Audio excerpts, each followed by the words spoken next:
Well, here we are. Hey, how come Who I'm are not you? there? Oh, well, I don't know. Why aren't you here, Mrs. Mann, the challenge girl? This is Voices to Dream with Suzanne Mann and Dr. Richard Hi. Anthony Harris, author of Imagine. I'll get that in nice and early. The other thing is you need to subscribe. We need more subscribers. We need people to comment. We need people to love this podcast. And I think we're going to introduce this gorgeous lady here. I think we should. This is Lucia Matuonto. And I am in her secret house where I can't say exactly where it is. It's kind of a mystery. I think we can because- give the country though. I think we can tell No. where we can say what The country country's you're in. okay. The country's okay? Yeah. Yeah, the country's okay. Okay, we're in España, Spain, correct? Mhm. And it's a secret because it's so amazing where you live.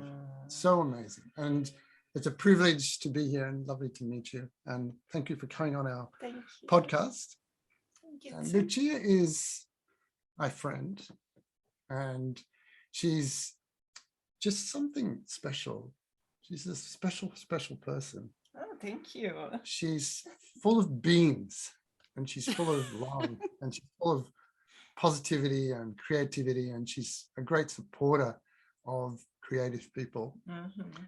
And she's done this amazing exercise not in retirement, but as just a part of the progress of your life, Yeah. to just get people all around the world involved in yourself.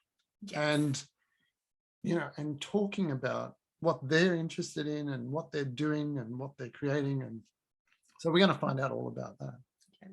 aren't we? And I thank you very much for having me, Suzanne and Richard. I'm so happy to be here. I'm so glad that you could join us, Lucia. And I'm just back home in Australia. That's why I'm sitting here by myself. Unfortunately, Richard did not take me on the book tour to Spain. I didn't know you wanted to come. If you haven't said. Next time Voices to Dream will actually need to, have to go together, I think. It's just only fair. Anyway, Lucia is worried that English is her second language, but I do not think she needs to worry at all because she speaks so beautifully. I figure she speaks better English than you and I do. I understand at least 50% of what Lucia says. It's like 60% of here. Well, Not really. when you just said that she's full of beans, I thought 99. when you said she's full of beans, I thought, gosh, I hope she understands what that means. No, I didn't understand. Can you tell I me? like energy. Oh, okay. Lots of And energy. this is Aussie? Is this Yeah. Aussie? Yeah. Oh, okay. Yeah, it Now, doesn't I think actually we need mean to you've check got in. beans. We need to check in. We do need to check in. Go for it. Oh, I'm checking in first. We're Okay. gonna ask. Yeah, you check in first. You know about check-ins? No. Oh, well. Okay, well, Lucia, Check-ins are kind of. checking in is just saying how you're feeling right now. Okay. I'm feeling a bit strange sitting here by myself, actually. It's a bit different for me. I am checking in okay. Not my normal, completely jovial self. There's a lot of stuff going on in my life right now, so it's all a bit chaotic. But I realize that it's chaotic, and I realize that I'm up and down and round and like a roller coaster. But I'm getting through it. And that's how I'm checking in. How about you guys in sunny Spain? Do you want to do it next? Yes, I can check Yeah, in. check in for us. I'm feeling so well. I'm feeling so happy. First, because I have Richard here. It's like a dream coming true. Yes, to have Richard. And it's like he was so far away and now he's just close to me. This is something amazing. And I manifested it. And I'm happy also because it's warmer here. We are like so we will have summer, and this is my very special season. I love beach. I love like being around, dressing, dresses instead of being like full of clothes. And today I just feel wonderful because I'm here with both of you. Beautiful. Thank you. Yeah. Love it. And So I guess I got to check How are you checking in, Richard? in. It's a Gosh, tough life what a- being on holidays. Well, look, it is. It's like 8 weeks of on the road, No, I feel amazing. Like, oh, it's such a mixture of emotions when you're traveling because you've got time and you meet amazing people but to be with you guys as well is super special. And I don't know, it's the beauty out there, the beauty in here. And it's like I've done writing. I've felt good about what I've achieved on the trip. And I feel great today. I'm excited to be going onwards up to Barcelona tomorrow, but somebody's got to do it. I'll just stay here in rainy Sydney. It's okay. I'll just hold down the fort. All right, we're going to get into the nitty-gritty of Lucia Matuonto. We want to really delve beyond the bubbliness and get into what makes Lucia Matuonto tick. Tell us about how, well, in 2 minutes, tell us your life for a start, and then we'll start delving deeper. In 2 minutes. Oh my God. Now, can I just ask, Richard, you're just a little bit louder than Lucia. So could we put the microphone a little bit towards I'm Lucia? the quiet one. Yeah, I know. Beautiful. Maybe like this is Beautiful. better. That's fabulous. Okay. So can I start? Yeah. I was born in Rio de Janeiro, and I grew up on the beach with a lovely family, and I studied physical therapy, and I also worked in a company which was an airline, so I had the chance to know many countries. And then I also started working with kids with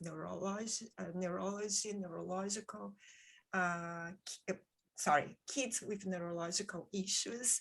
And because of this, I lived in many countries like Bahrain, which is a country very close to Saudi Arabia, where I treated not only kids, but adults with cerebral palsy, post-stroke syndromes like autistic kids, many other diseases.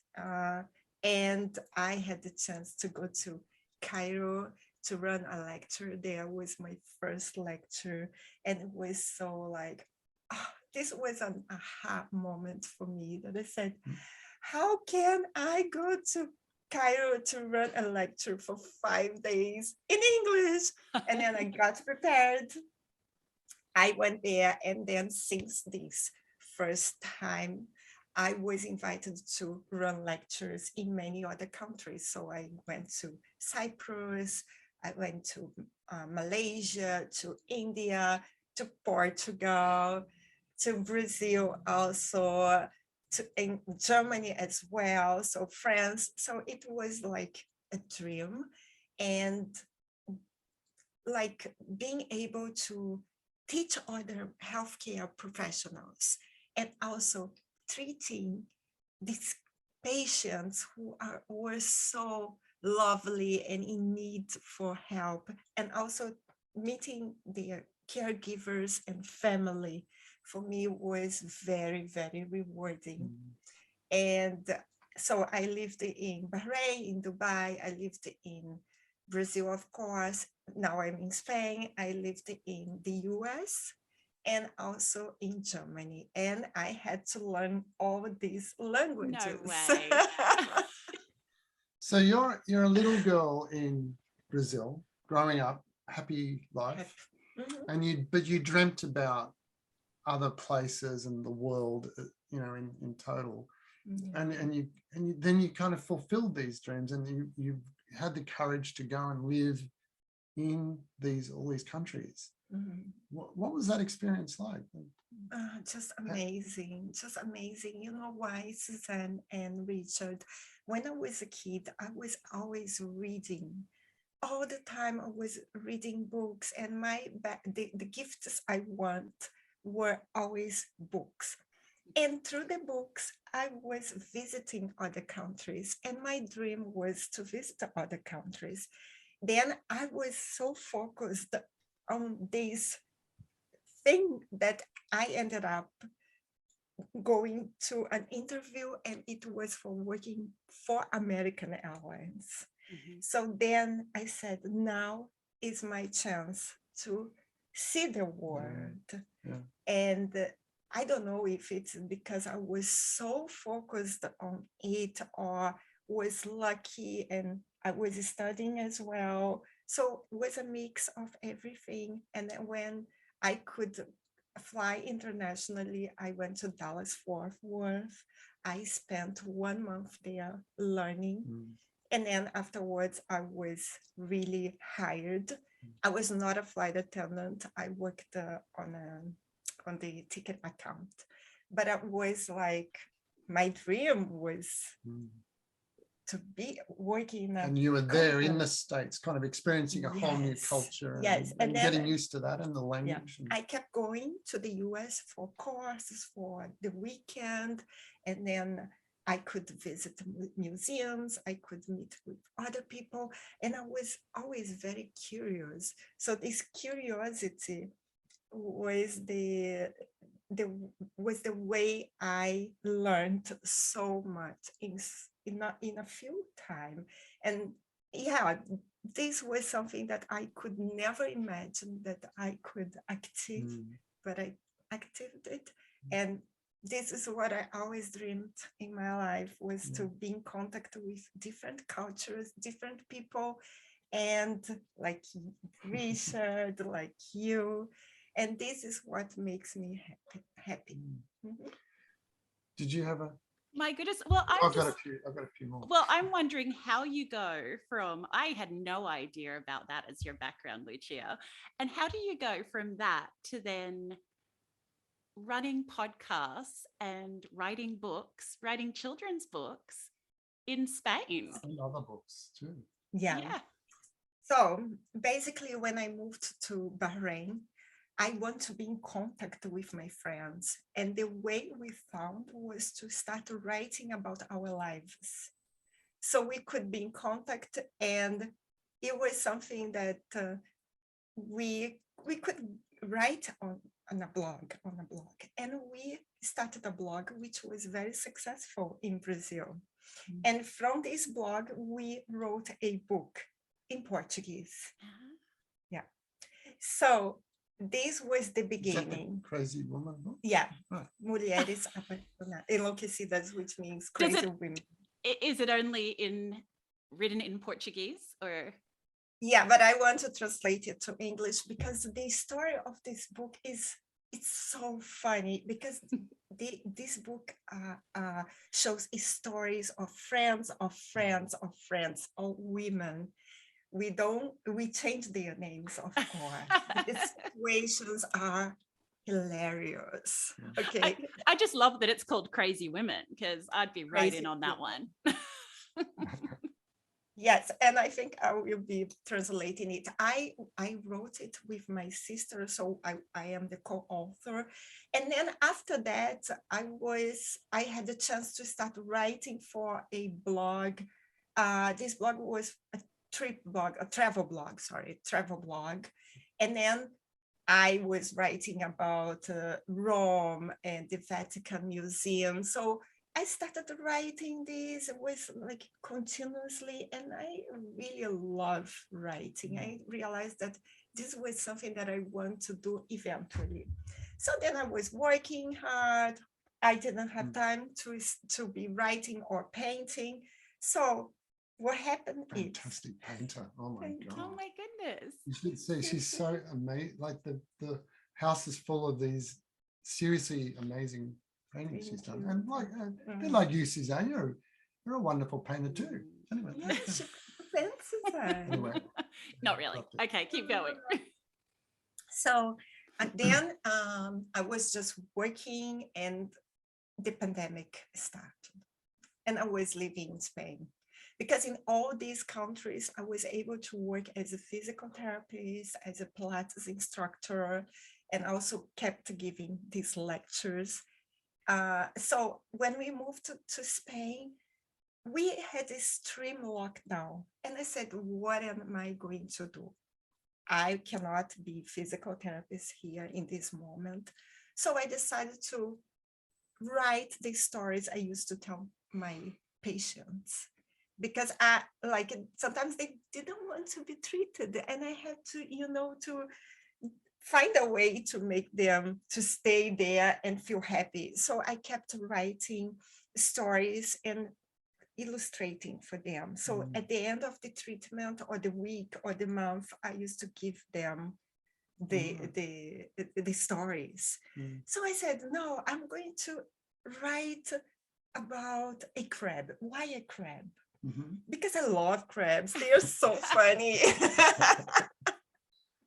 They are so cute. And in Rio and in Florida, I was always observing them. So I decided to start writing. And in 2 weeks, I wrote this book. And I said, what am I going to do with this book?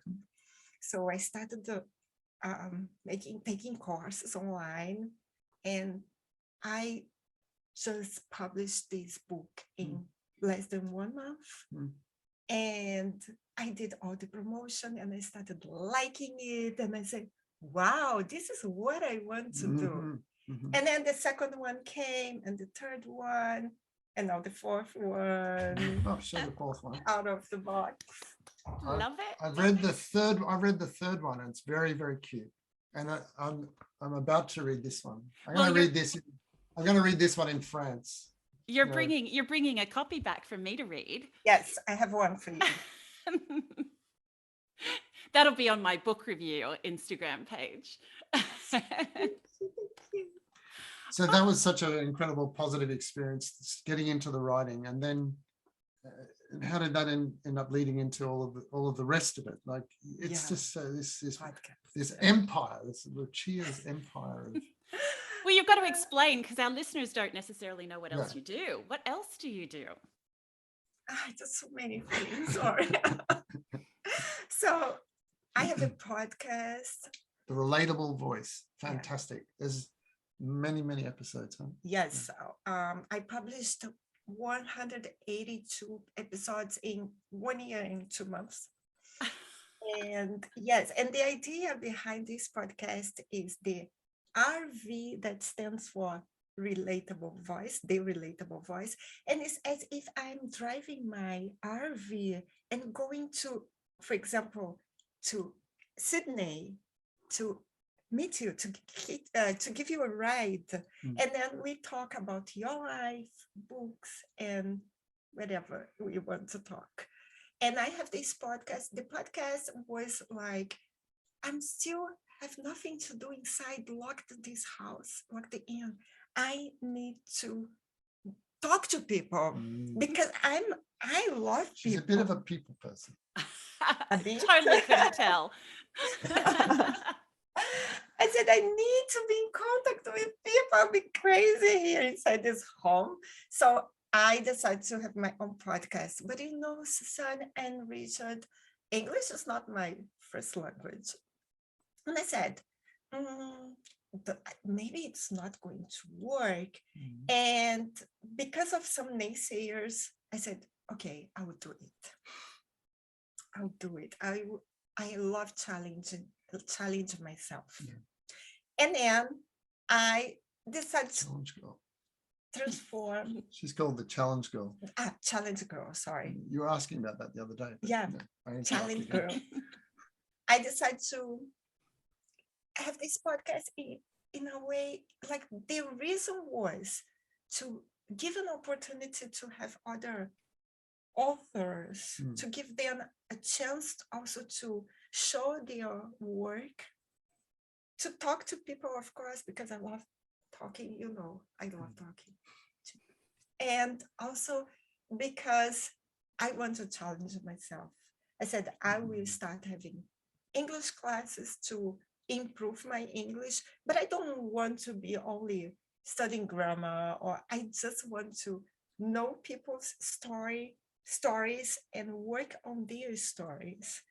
So after 1 year and something, I think my English is getting better, slowly. And also I have, yes, and then the guys, after this, I started this podcast. I had the chance to talk for an e-magazine about my 3 favorite books. I was invited, and like they liked the way I talked about my books, and they invited me to present a talk show that's called Uncut with Lucia, video interviews. And I was like, oh, that's a lot. So then after that, they also liked my ideas. And now I work with this group, Word Authors and Brand Education, as their creative director. So basically, I analyze, I evaluate what we should post there or not. I prepare some illustrations. I publish some articles, some authors' articles. Like Richard, I published his article there, and also I gave him a book shout out on ours. We have a special session, which is book shout outs.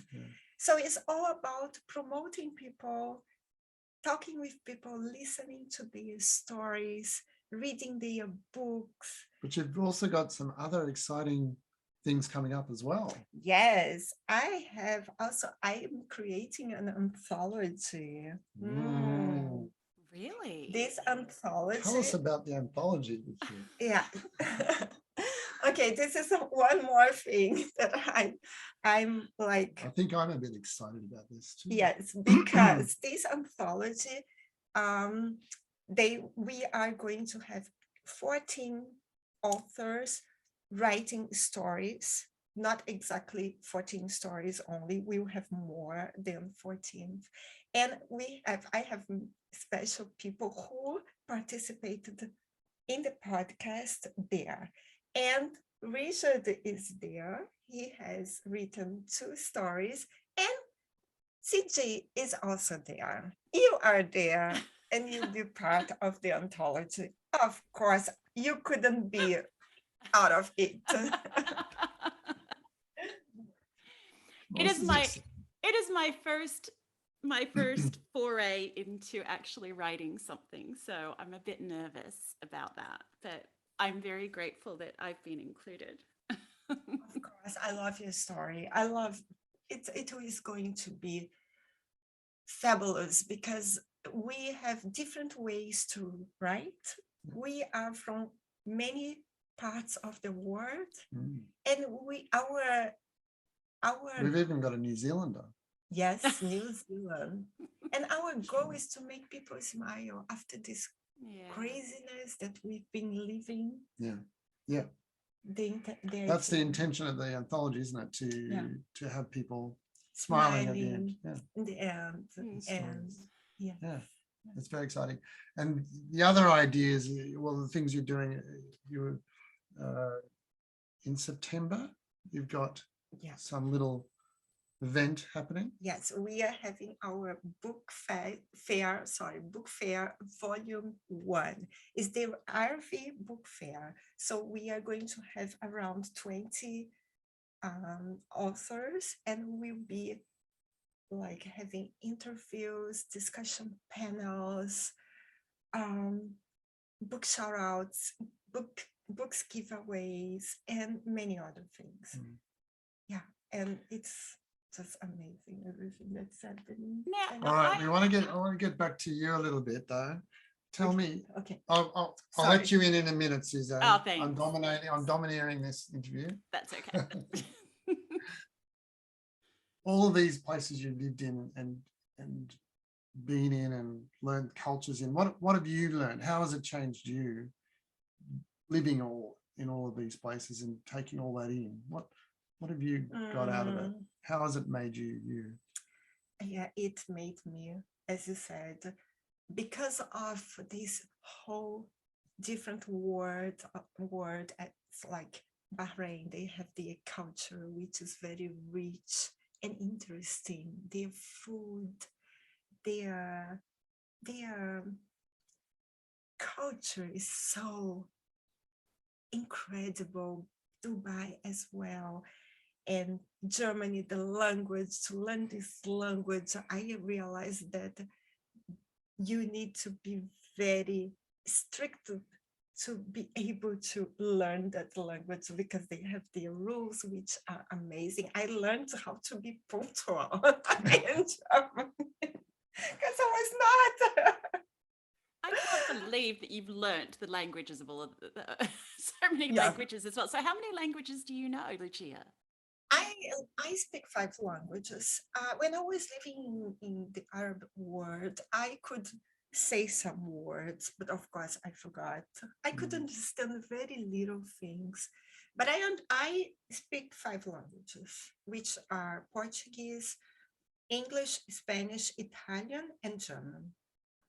And sometimes I mix them all. Okay, I mix. Did you want to ask something? Because I was going to ask something. I was actually just going to say that I feel like, Lucia, I feel like you're like a poster woman. Do you know what that means? Like someone for a model. Yeah, like a model woman for women to look up to. Like you are just so not afraid to try things and just give them a go. And the beauty and passion that you have to then bring all of these things together with this idea of just wanting to share stories and love with people. It's just beautiful. And so I don't know if enough people tell you that, because you're just trying to get rid of the naysayers. Yeah, I receive many words like yours, and this means a lot to me. That's so rewarding, and thank you so much. You also, I see the way you've been doing so many things. Richard was telling me you are also a good example, a good model. Thank you very much. But to be doing it, I guess as well, even like with, I love that you took the opportunity of lockdown. And I guess we have seen that around the world. Like, you know, there's been big instances we see of people who made something out of a dreadful situation. But there's also a lot of people who, you know, go into a hole and don't do anything, and because they're too afraid to. So I just think it's really beautiful that you've been able to do that as well. Thank you. And I have, sorry. I was actually just going to say, have you done this all by yourself? Like, have everywhere you've moved around, were you doing it by yourself? I did all by myself. And I have a story to tell you. I have so many stories, but what happened is I was living in Bahrain, and I was working in a clinic, in a physical therapy clinic there. And someone asked me, I heard you were a physical therapist and you give Pilates classes. I said, yeah, I give Pilates classes, but here I still didn't. And she said, okay, I want someone to refer to you. And then I started going to some people's house to teach them Pilates. And one day someone said, my cousin, she wants to have classes with you. I said, okay, give me her address. And when I arrived there, I arrived in a castle, like it was something like unimaginable, with many soldiers. And I said, I don't know if it's here. And the guy said, yeah, it's here. And I entered there, said, am I inside of a Kindle? So I just was hired to give Pilates classes to the Princess of Bahrain. And she was so kind and cute, and we became even friends. Like I said, and then when I left the Kindle, like I said, what I am doing here? I can't believe that I am here. So, and I am fearless. I don't know if I can say that in English, but Yeah. there is nothing that I feel like that I can't do, Suzanne. I was love like it. this. It's always a key. Just cut my hair. I know. Well, okay, the question that everyone's going to want to know, anyone who's listening is going to want to know, have you given Richard a Pilates lesson? Not yet, but today, It's happening. yeah, it's happening. And I will record it. I like Pilates. I actually like Pilates. Let's see how Yes. he's. Yes. Let's see. And then, Now and then I want to hear from, and then I want an update like from Richard 2 days later as to how he feels after that Pilates class. You will be broke. I want to ask you, you've ended up in Spain in this terrible town that we can't mention the name of. But what, like, tell us how you feel about Spain and your life. And I love Spain. Yeah. I love Spain. It's like as if I was born here. It's just like me. Spain is in my blood. I can say that. But I also loved all places that I lived. I have friends in Germany. I have friends in Dubai. I think, Suzanne, that is all about the way you feel. You know, if you feel like it's easy maybe for me to say that. For some people, it's more difficult, and I understand it. But I believe that the way you feel, it's like 50% positive. Like if you feel that you can be included, you feel included, you feel that you can do something, not only for you, but maybe you can help people. You can go to a library and like go there and try to help. You know, I wanted to be a volunteer here, or it can help you as well. So it's an exchange. If you feel that you can do something for you and also for others, it's halfway. Definitely. You know? Yeah. So we haven't quite got to the total perfection of it all. You've got a lovely story about how you met your man, and he is an amazing guy. Like I've had the pleasure of hanging around with these two the last 2 days, and he's a wonderful, wonderful man you've got. Do you want to tell that? What we could introduce that by reading a little passage from our sponsor. And given that Lucia is from Rio, I thought I'd read a little passage from the Rio chapter, which is a little bit romantic, I think. Well, let's go. I'm gonna have to talk to that sponsor about paying for trips. Yeah. Can we get more than one book sale a month? Everyone needs to buy more of that book so that I can go on the trips as well. All right. So, okay, here we go. This is in Rio. This is a guy called Giovanni who's with the heroine called Amanda.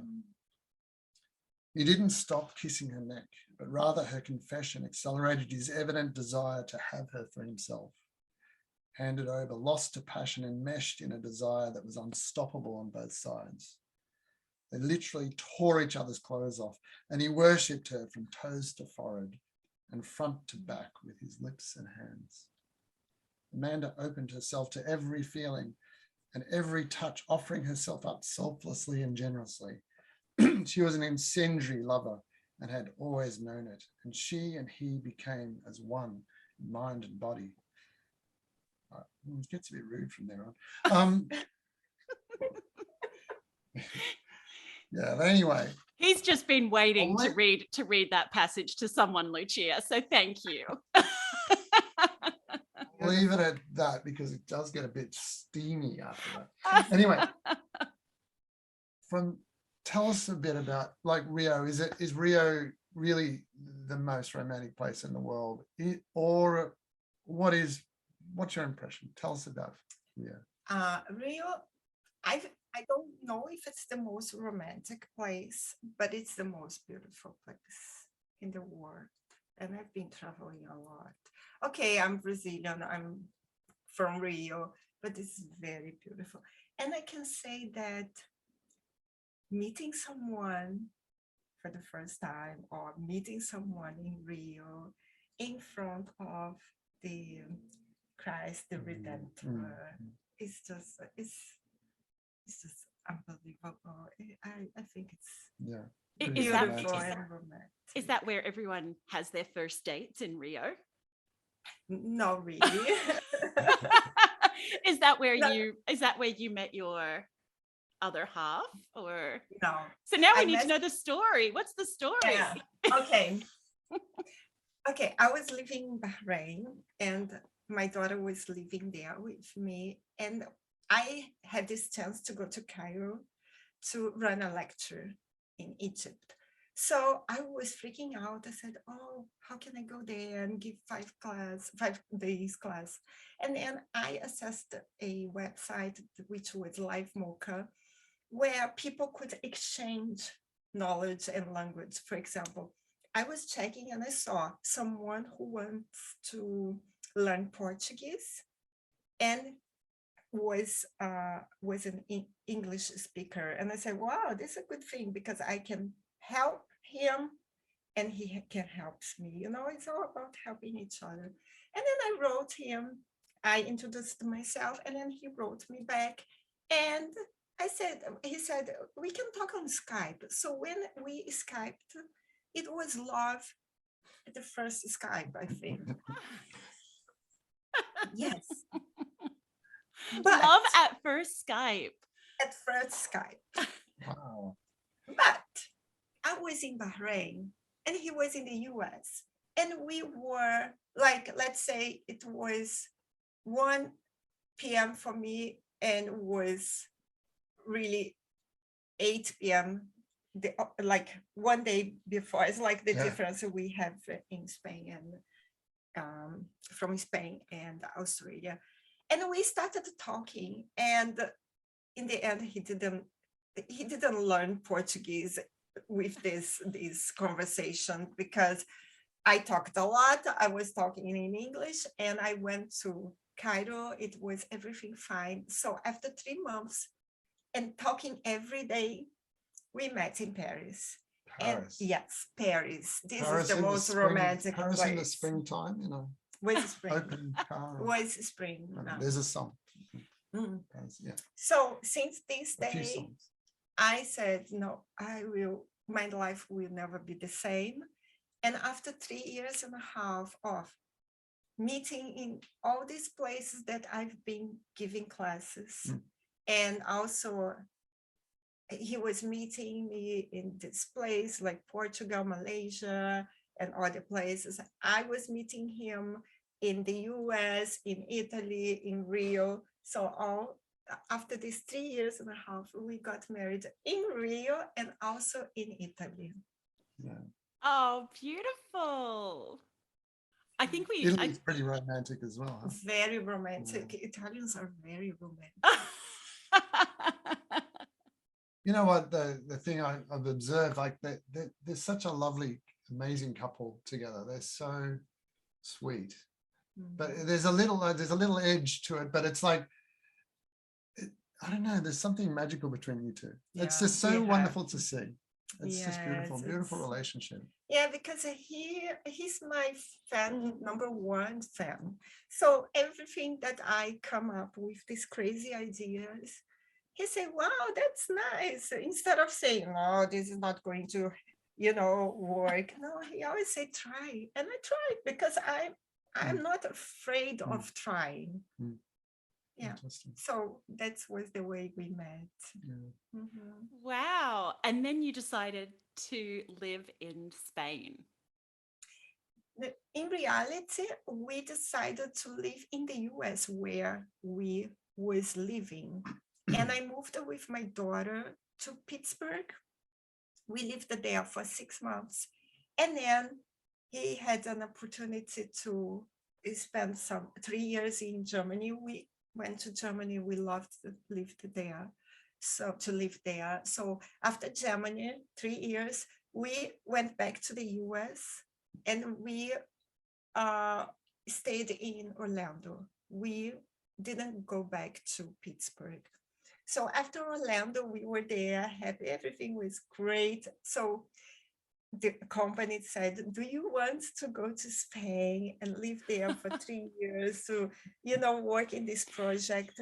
And I said, no, my life is so nice here in Orlando. We will have all this work to move overseas. And then we came to Spain, we visited, and we loved it. So we come to live here for 3 years, and we are planning to stay. Wow. Okay. So it wasn't in front of Christ the Redeemer, but it was still love at first Skype. Yes, but it was in front of the Eiffel Tower. Yeah, that's where they actually physically met, in front of the Eiffel Tower. Wow. That's pretty romantic. So maybe like the most romantic people in the world, maybe this is like a thing. Are the most romantic people in the world the Brazilians and the Italians? Lebanese, actually. Lebanese also? We're very romantic, don't you think? Yes, I think so. Yeah. What, you? We're both Lebanese. Yeah, we have background. Kind of. Yeah. Oh, Lucia is Brazilian, I thought. Brazilians are mostly Lebanese. And Portuguese as well. Yeah. A lot of them. There's a lot. There's a lot of Lebanese in Brazil. Well, I was trying to just bring it back to the book again as well, but I was going to ask. Oh, yeah, show. I want to show it. So this is in Sydney. I This know.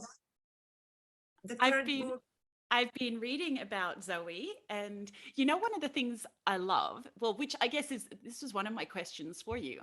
In the books, you seem very passionate about like bringing current events into the minds of children, and things like, touching on things like climate change. And I think it's a really cool way to do it with the kids. Yeah. Absolutely. It's important, Suzanne. Is that one of your big passions? Like what's brought you to want to include that? Yeah, it's one of my big passions because my husband works with clean energy, wind power. Ah, yes. And I've been hearing about this for many years. And I'm kind of very worried. I'm very sensitive, and when I hear some things that it's in the media, so I start thinking, oh my gosh, we need to do something. And climate change is a subject that really touches me. And kids are the future, and their future will be like how they will be living in 20 years if we don't change many things now. So it's for them also.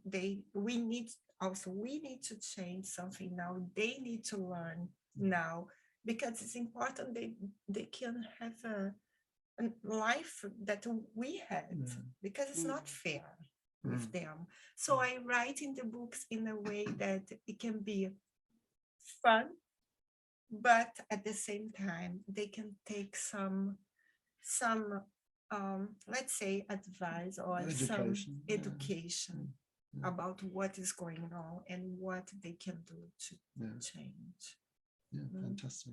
And you've got it in some of the schools in Florida. Yes, taken the this books. book out of the box is in some schools in Orlando, and I was so happy that the libraries accepted the book.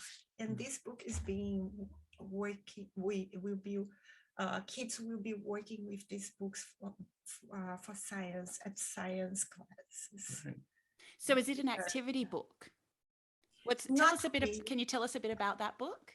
It's a textbook. It's not really activity, but this book is about these two kids, Noah and Mila, and they live in this city, which is Gray City. And Greytown. Greytown, sorry. No, sorry, Gray. gray tower. Yeah.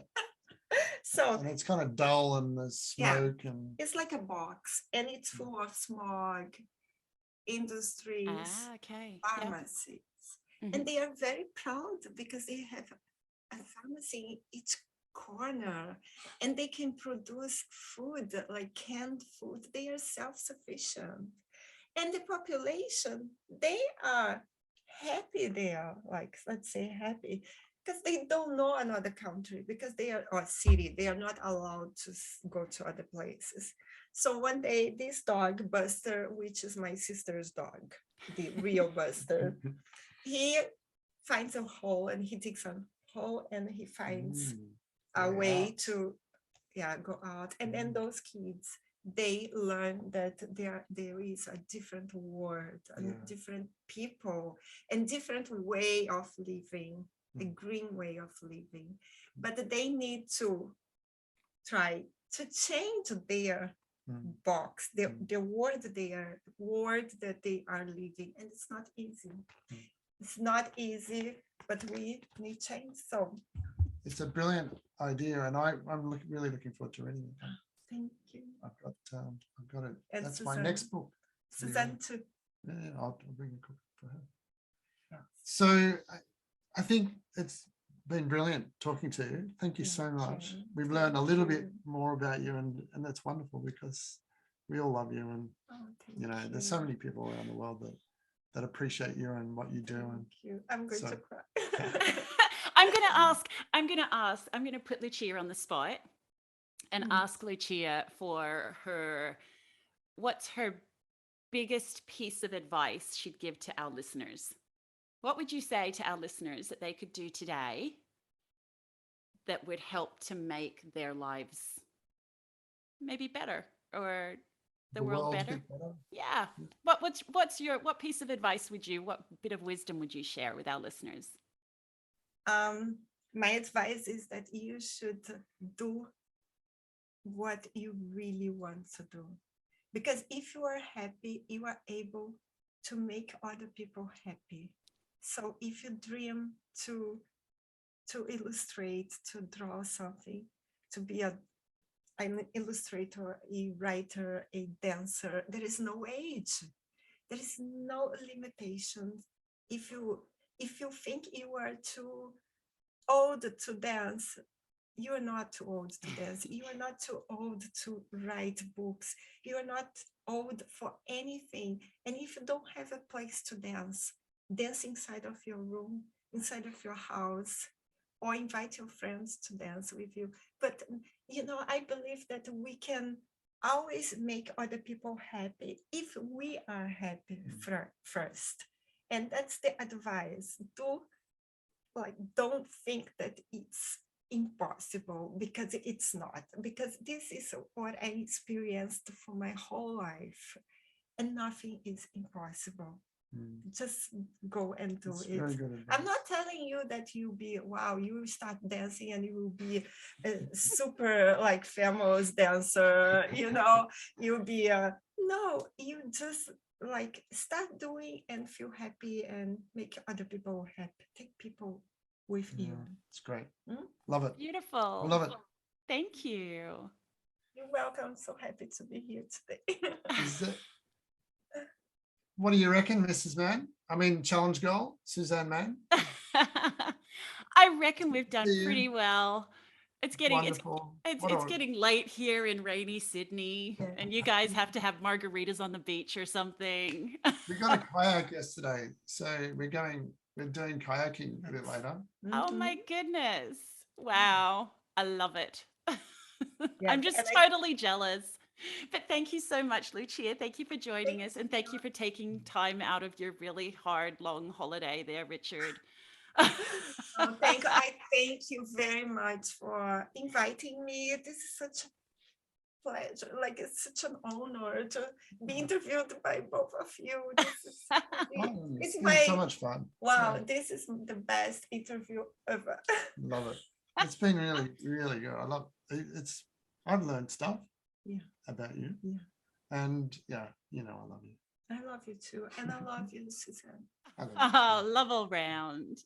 Okay, thank you. I will speak to you soon. Bye, everyone. Yeah. Okay, we're back.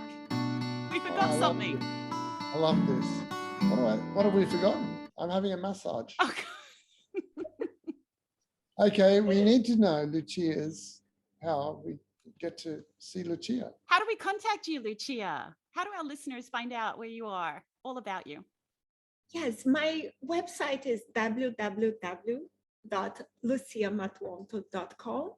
My Instagram is there_relatable_voice Instagram.